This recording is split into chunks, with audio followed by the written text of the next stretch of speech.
Alors, professeur, Gouvernance migratoire au Maroc, et CCME, on débat pourquoi ce dernier livre, qui vient à un moment crucial dans l'histoire du CCME.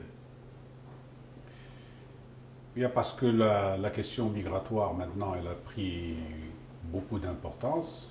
Le Maroc est non seulement un pays d'émigration, nous avons atteint pratiquement le chiffre de 5 millions de citoyennes et de citoyens marocains à l'étranger, ça c'est d'un côté.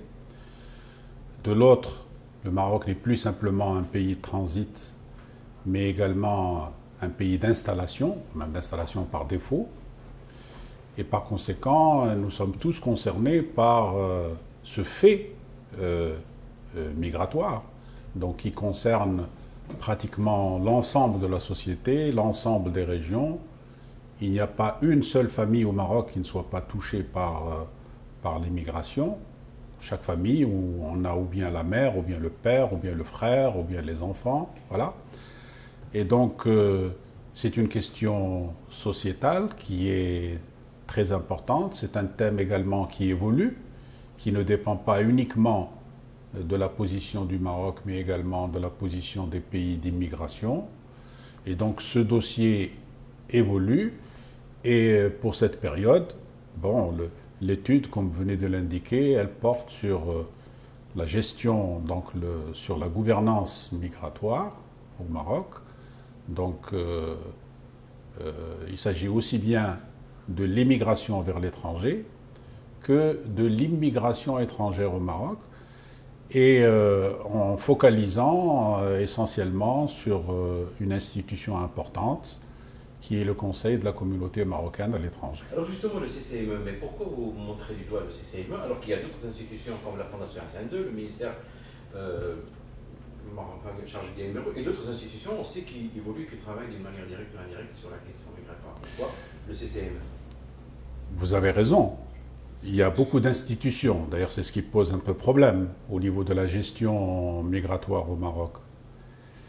Nous avons d'abord, parce que c'est un dossier transversal, donc qui concerne plusieurs ministères. En fait, il y a la question de l'enseignement de la langue arabe, bientôt à Mazir également. Il y a la question de l'encadrement religieux, donc ça intéresse le ministère des Habous. Il y a la question de la justice, il y a les collectivités territoriales. Il n'y a pas un ministère au Maroc qui ne soit pas concerné. Donc ça, c'est tous les... Et c'est la raison pour laquelle, d'ailleurs, à juste titre, il y a un ministère qui est délégué auprès du chef du gouvernement, et donc parce que c'est une mission transversale. Ça, c'est d'un côté. Mais le problème, et il y a d'autres institutions qui existent, la Fondation Hassan II pour les Marocains résidant à l'étranger, qui a été créée sur la base d'une loi votée au milieu des années 90. Nous avons également une autre institution qui est Banque l'Amal, ou bien dite maintenant Banque Qelt l'Amal, puisqu'on n'entend plus parler.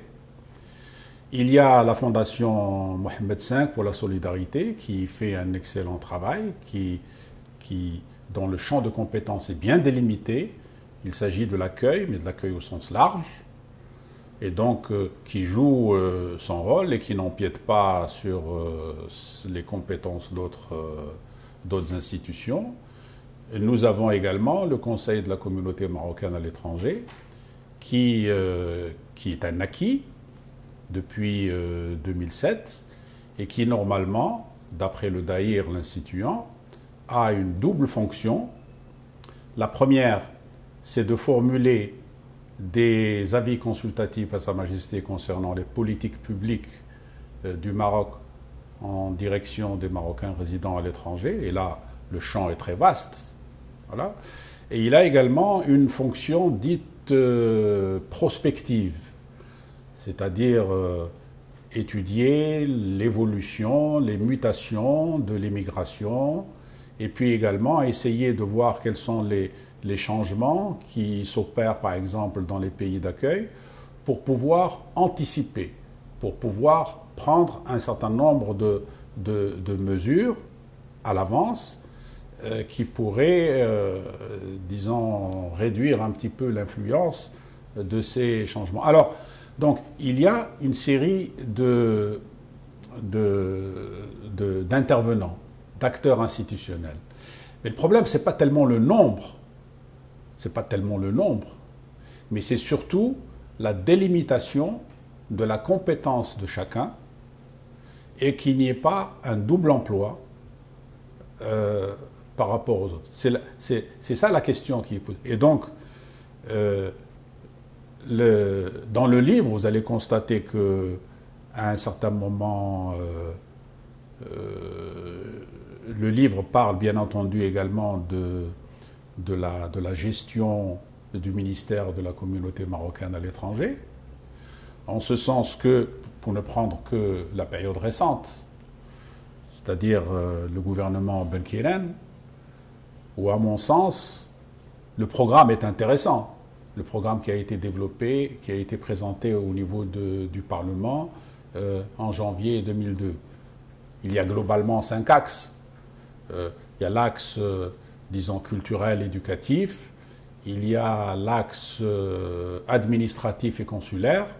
Comment améliorer les prestations à la fois au niveau, en direction des Marocains résidant à l'étranger, à la fois au niveau des consulats, et puis ici à l'intérieur du Maroc, au niveau de la justice, des collectivités locales, des divers ministères, etc., etc.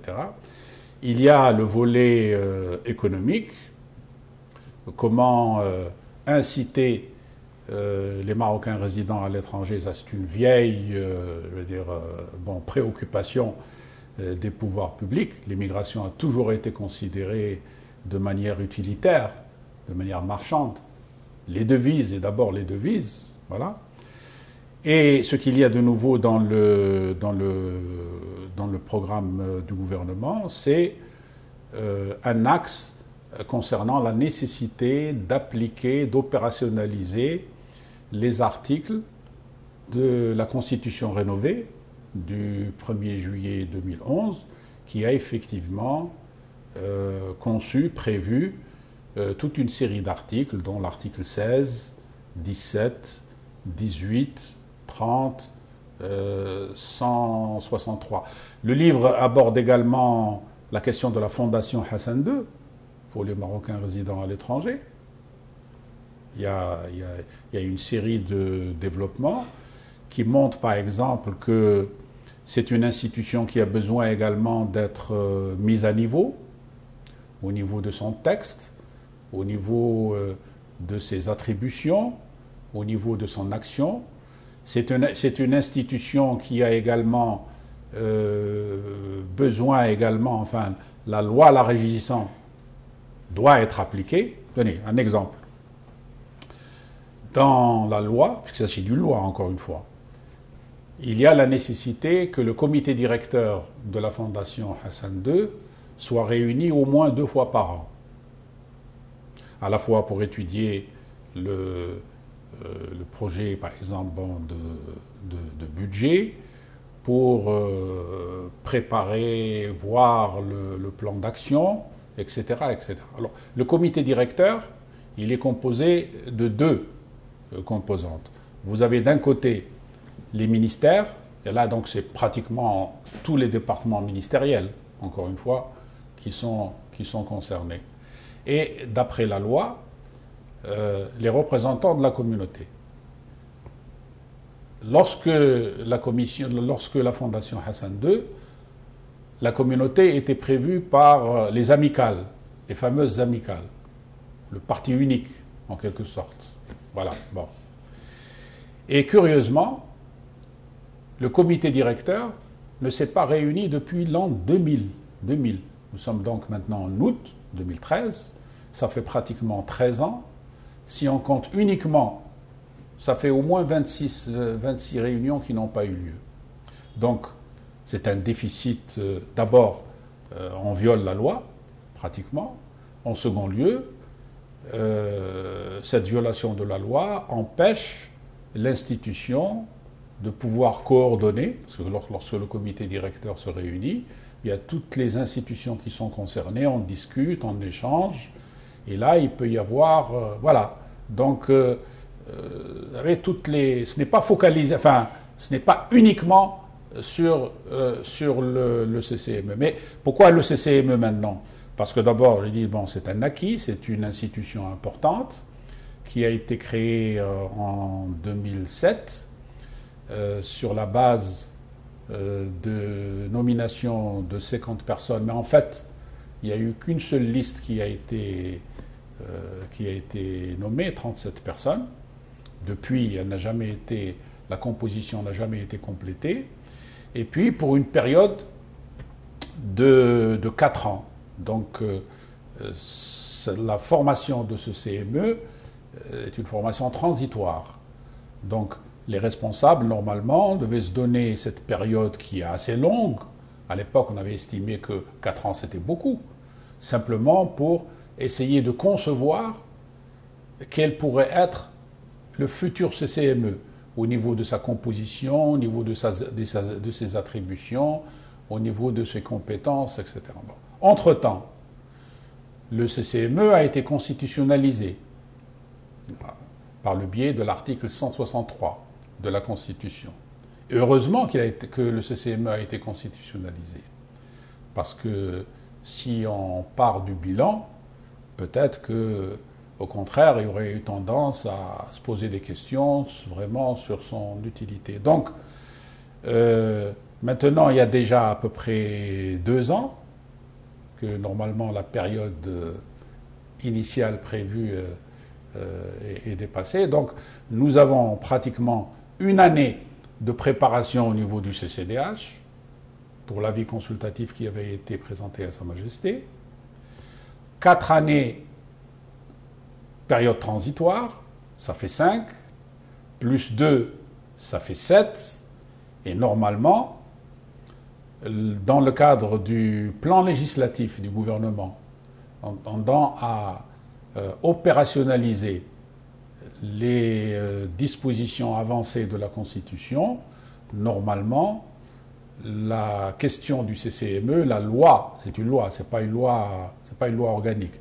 La loi concernant le CCME aurait dû déjà être programmée, comme on l'a fait déjà, par exemple, pour le Conseil économique et social et environnemental, pour le Conseil de la concurrence. Maintenant, leurs lois sont passées. Donc, c'est cette période-là qui a imposé le fait que l'on fasse le bilan de l'action de ces institutions, d'autant plus qu'en dépit des directives qui ont été données par Sa Majesté depuis très longtemps, à savoir avoir une stratégie globale, parce que jusqu'à présent on a des plans d'action, mais qui ne s'inscrivent pas dans le cadre d'une stratégie qui, elle seule, peut donner du sens à l'action. Donc, c'est un petit peu à la fois pour faire le bilan et en même temps, puisqu'on est dans la période, disons, de préparation de cette loi, essayer de voir quel pourrait être le futur de ce Conseil de la communauté marocaine à l'étranger. Alors voilà. Très bien, alors, mais sur la couverture de votre livre, vous mettez dans un intervalle où peut-on régler les problèmes du CCME? Quels sont les problèmes du CCME? Moi, je parle simplement d'un constat, d'abord. C'est ça qui est le plus important. Une institution, elle se juge par rapport aux résultats, parce qu'il y a une obligation de résultat. Une institution, il faut évidemment lui donner les moyens. Bon, je pense que les moyens, le CCME, il l'a. Il y a à peu près 49 millions de dirhams par an, presque 5 milliards. C'est consistant. L'institution a bénéficié également d'une longue période. Et voilà, maintenant, on est à peu près à la 6e année. Donc, les conditions pour que l'institution puisse travailler existent. On ne peut pas dire on manquait de moyens, on vient à peine de démarrer, on vient de débuter, il nous faut laisser du temps, etc. Mais sur cette période de 5-6 ans, oui, quand même, mais justement, ils ont quand même organisé énormément de conférences, de débats, ils ont participé à des grandes études, donc je crois que sur ce plan-là, on ne peut pas leur dire que vous n'avez pas agi, donc je ne sais pas si... Non, c'est vrai, il y avait une activité, disons, j'allais dire culturelle. C'est vrai que le CCME a organisé des conférences, des rencontres, des séminaires, il a permis de relancer le débat sur l'immigration sur divers aspects. Il faut reconnaître ce fait. Il faut prendre acte, disons, de cette action. Mais je pense que ce n'est pas l'essentiel. Ça, c'est important. Il faut le prendre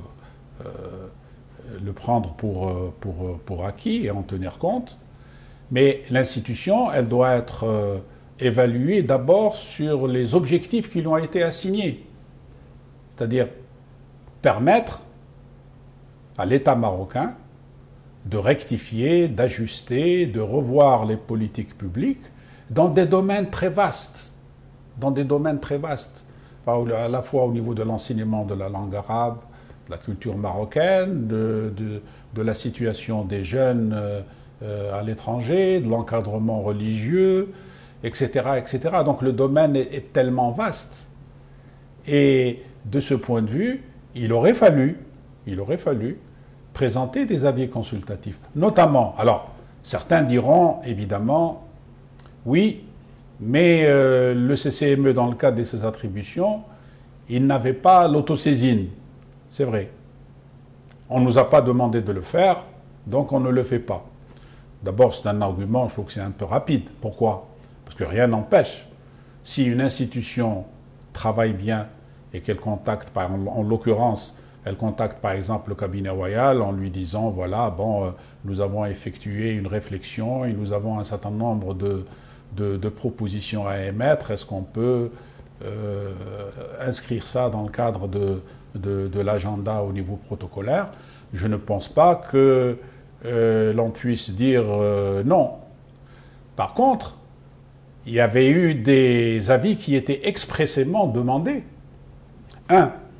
Un avis sur comment les Marocains résidant à l'étranger peuvent participer à la vie politique nationale du Maroc, et donc essayer de voir quels seraient les moyens, quelles seraient les procédures, les instruments. Ça, c'est d'un côté, puisque ça a été demandé par Sa Majesté lors de la nomination des 2 premiers responsables de l'institution. Et puis, le Daïr lui-même prévoit la nécessité de présenter un avis consultatif sur le prochain conseil. Donc, les responsables étaient tenus de le faire. Si cet avis consultatif avait été fait, et il devait être fait, eh bien, ça aurait aidé au moins à 80% à résoudre la chose. Pourquoi? Parce qu'entre-temps, bien entendu, il y a eu la constitutionnalisation, mais on aurait su déjà, par exemple, voilà ce que veut la communauté marocaine à l'étranger, quel type de conseil, quelles sont ses attributions, ses finalités, ses moyens, sa composition, etc. Et on aurait ajusté. Bon, voilà. Mais tout ça, ça n'a pas été fait. Tout ça, ça n'a pas été fait. Et la question qui se pose, d'ailleurs tout un chapitre qui est consacré là-dessus, pourquoi, alors que le Conseil est un conseil consultatif, il n'a émis aucun avis? Alors, on pourrait dire évidemment que, s'agissant de la participation politique, c'est un domaine très sensible, où il y a des désaccords, etc. Bon, prenons momentanément acte. Mais tous les autres domaines, le domaine culturel, le domaine social, au niveau des jeunes, au niveau de la femme, bon, il y a toute une série de domaines. Pourquoi il n'y a eu aucun avis consultatif là-dessus? On aurait peut-être que s'il y avait eu, il y aurait dû y avoir au moins quelques-uns sur les compétences marocaines à l'étranger. Rien de rien. Ça, c'est d'un côté. De l'autre côté, dans le cadre de la mission prospective, les responsables étaient tenus de présenter un rapport stratégique à Sa Majesté tous les 2 ans. Nous sommes à 6 ans. On aurait dû donc présenter au moins 2. On serait déjà à la veille du 3e. Rien du tout. Même au niveau de la gestion interne, le Daïr prévoit une réunion de l'Assemblée, chaque année, chaque mois de novembre, pour discuter du budget, du programme, échanger, voilà, bon. Il n'y a eu aucune assemblée générale, sauf l'assemblée de lancement, qui avait eu lieu au mois de juin. Donc, vous voyez, il y a eu un certain nombre d'actions, on a même publié des livres, voilà. Mais de ce point de vue, moi je pense que le CCME agit beaucoup plus sur la, j'allais dire, sur la com. Voilà, bon. Mais de tout cela, qu'est-ce qu'on en a tiré? L'essentiel n'a pas été fait. Parce que on ne demande pas au CCME, d'ailleurs les responsables eux-mêmes le disent, ils disent, nous ne sommes pas normalement un acteur culturel, notre mission c'est pas ça. Notre mission c'est pas ça. Mais est-ce qu'à votre avis, maintenant le CCME a failli à sa mission qui est de donner un avis sur la participation politique des Marocains résidant à l'étranger? Pas uniquement sur cet aspect, justement. Il ne faut pas focaliser uniquement sur ça. Pas uniquement sur cet aspect. Il n'a donné d'avis sur rien. Alors, quel est le constat? Pour moi, c'est un constat d'échec. C'est un constat d'échec, puisque la mission n'a pas été remplie. Même en ce qui concerne le propre devenir du CCME. Même dans ça. Donc, ça, c'est le constat. C'est pas un jugement sévère ou non objectif. Non, ça, c'est le constat. Et il s'agit par conséquent de tirer les leçons. Alors, pour l'avenir, il s'agit évidemment, normalement, de tirer les enseignements de la pratique. Qu'est-ce qui a réussi? On le renforce. Qu'est-ce qui n'a pas réussi? Pourquoi? Quels sont les échecs? On essaie de ne pas renouveler le même type d'erreurs, etc., etc. Et normalement, le CCME, la question de la loi concernant le futur CCME, aurait dû, à mon sens, avoir un petit peu quand même la priorité. C'est vrai que tous les gens concernés par n'importe quelle institution, évidemment pour eux, tout est prioritaire.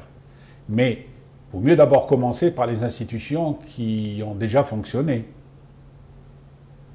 À titre d'exemple, on a commencé par le Conseil économique et social, le Conseil de la concurrence, etc. Ils ont fait un bon travail, ils ont communiqué, ils ont réussi à faire passer leurs idées et leur loi, pratiquement maintenant, a été votée. Ici, s'agissant du CCME, on n'a même pas encore commencé. Donc il faut tirer les leçons. Il faut également discuter avec les responsables pour voir quels sont les problèmes réels auxquels ils ont été confrontés. Est-ce qu'il y avait des problèmes objectifs? Est-ce que, de la même manière, voir comment les divers membres, il faut leur demander leur avis. Est-ce qu'on les a laissés travailler? Est-ce qu'on leur a donné les moyens? Est-ce que la méthode qui a été utilisée? Est-ce qu'il y avait la communication, etc., etc. Et puis également, donc, procéder à toute une série de consultations. C'est un travail qui est nécessaire et malheureusement qui n'a pas encore débuté. Donc, on n'a pas le temps de perdre encore du temps. Le Daïr prévoyait la nomination de 50. On n'en a nommé que 37. Pourquoi? Moi, j'ai une petite explication. À votre avis? Moi, je pense que l'avis consultatif qui avait été donné à Sa Majesté en 2007 était bâti, je mesure mes mots, j'assume l'entière responsabilité de ce que je dis, était bâti sur du mensonge. Pourquoi? Parce que l'avis consultatif consistait en deux idées principales, deux éléments. Un, que le Conseil, en l'état actuel, ne peut être que nommé. Deuxièmement, il nous faut une période transitoire de 4 ans pour pouvoir envisager l'avenir de manière sérieuse. Et là où il y a le faux, ces deux idées principales ont été présentées dans le cadre de l'avis consultatif comme étant le produit honnête, objectif des diverses consultations. C'est ce qu'on nous a dit dans les diverses consultations que l'on a organisées à l'extérieur auprès de la communauté. C'est ce qu'on nous ont dit les partis politiques. Il a été facile prouver, par exemple, au titre des partis politiques, en revenant vers eux, en revoyant les documents qui leur ont été présentés, en relisant les articles qui avaient été publiés à l'époque au niveau de la presse, que ce n'est pas ce qu'ils avaient dit. Absolument à votre pas. avis, on a menti au roi? Mais absolument, c'est un mensonge, oui. Écrit d'ailleurs à l'époque, dans divers journaux ou dans des émissions. Alors, je pense que le fait de n'avoir proposé à l'époque que 37, ça vient du fait que les responsables savaient, au niveau de qui avaient préparé la consultation, ils savaient qu'il y aurait un mécontentement. Et donc, on s'est dit, bon, ils ont dit d'ailleurs à un certain moment que les 13 allaient être complétés par la suite. C'est-à-dire, vous êtes mécontent, mais alors, à ce moment-là, bon, il ne faut pas protester et vous aurez la chance de figurer parmi les 13. Alors, parmi les 13 ou parmi les 13 000 ou 130 000, voilà. La liste n'a jamais été complétée. Ça c'est le premier côté. Maintenant, il faut voir comment a fonctionné le Conseil. C'est vrai qu'il y a eu un certain nombre de groupes de travail, 6. Un qui était horizontal sur le genre, les jeunes. Il a fait un certain nombre de réunions sur les Marocains d'ici et d'ailleurs, chaque année, bon. Il y a un groupe sur les compétences marocaines à l'étranger, un groupe sur le culte, etc. Et un groupe sur la citoyenneté et la participation politique. Voilà, bon. Mais, évidemment, bon, il faut voir en fait le cas par cas. Au niveau de chacun de ces groupes de travail, est-ce qu'ils avaient les moyens? Est-ce que la démarche qu'ils ont assurée était correcte, etc. Mais prenons un exemple, celui du groupe de travail de la citoyenneté, sur la citoyenneté et la participation politique. Bon, les responsables l'ont conçu parce que c'est un sujet majeur et c'est une préoccupation fondamentale. Il est vrai qu'elle n'est pas la seule, mais cette préoccupation existe. Voilà. Lorsque on essaie de voir comment a fonctionné le CCME au niveau de ce groupe de travail, eh bien, on constate en fait que, voilà, où je vais plutôt dire la chose d'une autre manière, vous répondre d'une autre manière. Il y a eu 2 fonctions principales, j'allais dire, hein, au niveau du CCME. D'abord, produire des avis. Sur ce point, comme je dis, il y a un échec. Cette fonction, elle est explicitement, elle est écrite, on peut la lire au niveau du Daïr, etc. Voilà, bon, ça c'est un échec total. Par contre, il y a eu une mission qui n'était pas écrite, qui ne figure pas au niveau du Daïr. C'est celle qui consiste, au niveau de la pratique des responsables du CCME, à faire en sorte que les citoyennes et les citoyens marocains à l'étranger ne bénéficient pas réellement, au niveau de l'effectivité de leurs droits politiques. C'est-à-dire faire tout en sorte, trouver les arguments, les pseudo-arguments, les mauvaises causes, les mauvaises raisons, etc., bon, pour qu'il n'y ait pas cette participation. Donc, cette fonction, elle n'est pas écrite, mais ils ont réussi parfaitement dans cette mission. Celle qui consiste à ce que les Marocains n'aient pas réellement l'effectivité de leurs droits. Et c'est là où il y a eu le problème. Pourquoi? Parce que le groupe de travail, d'après les contacts, d'après les divers témoignages, écrits ou même des interventions ici et là, etc., bon, il devait préparer honnêtement, méthodiquement des consultations avec le tissu associatif à l'étranger, avec les partis politiques. Bon, eh bien, on ne les a pas laissés faire. La pratique montre que, en fait, les responsables, compte tenu du second objectif que j'ai indiqué tout à l'heure, à savoir que les responsables n'étaient d'accord que si on allait dans un sens déterminé, que si on va vers le sens de la non-participation. Là, oui, on laisse faire. Mais dès qu'il faut travailler objectivement, honnêtement, sans a priori, recueillir d'abord l'avis des gens directement concernés et après en faire une synthèse honnête, non. Ben, c'est ce qui... Voilà. Au niveau de ce groupe, par exemple, chacun sait, par exemple, qu'à un certain moment, en 2009, il y a eu une grande mésentente et publiquement, il y a eu, on a vu, par exemple, au niveau de la presse, un manifeste, un mémorandum qui avait été adressé au président à l'époque par 5 de ses membres. Un de Madrid, d'Amsterdam, de Paris, de Dakar, voilà, bon, d'Italie, et qui faisait un certain nombre de reproches et qui disait en gros, on ne nous donne pas les moyens, on nous le laisse faire, et puis surtout, on est en train de mener une action dans un sens déterminé. Et surtout, que les responsables, qui normalement devraient avoir une certaine obligation de réserve, ça n'empêche pas évidemment que chacun puisse avoir une idée, que chacun puisse avoir une opinion sur la participation. Mais si vous êtes responsable d'une institution qui est chargée de préparer un avis consultatif, vous ne devez pas intervenir publiquement et faire en sorte d'inciter les gens ou d'amener des arguments pour la non-participation. Or, c'est ce qu'on a constaté.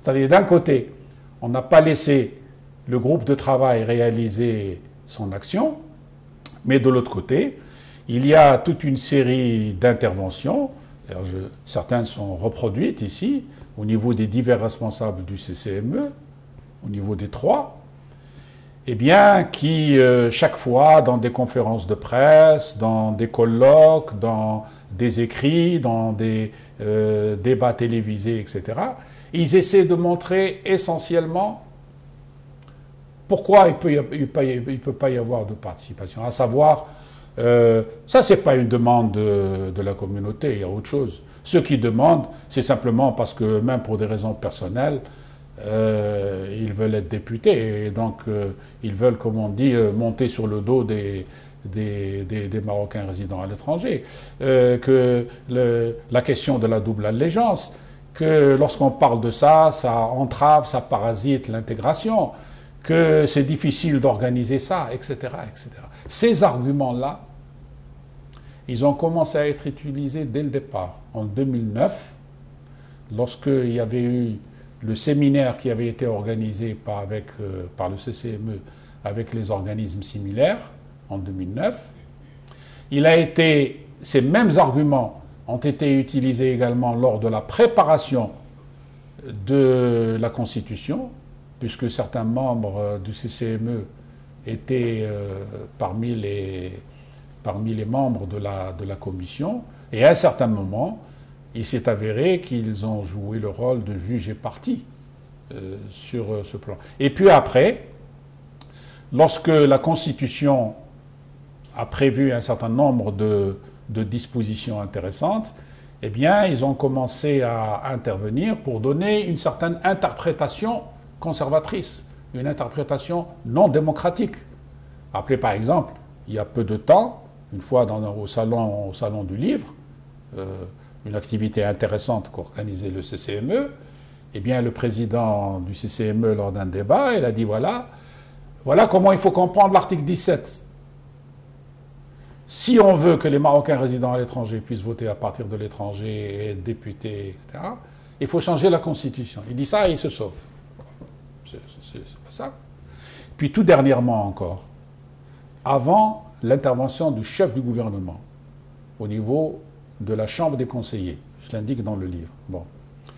2 responsables, les 2 premiers, ils sont allés contacter divers groupes parlementaires à la Chambre des conseillers pour faire en sorte que, dans le cadre du débat général sur l'immigration, la question du CCME ne soit pas posée, ou bien posée d'une certaine manière. Et puis surtout également, ils ont développé une série d'arguments comme quoi, au niveau de la participation, ce n'est pas possible.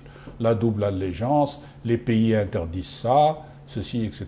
Alors qu'à côté, On voit que l'Algérie a une représentation, que les Français maintenant, ils n'ont pas simplement une représentation au niveau de la seconde chambre du Sénat, mais également au niveau de la première chambre. On voit au niveau des Italiens, etc., etc. Donc, ça, c'est un objectif qui est voulu. Alors, on ne comprend pas.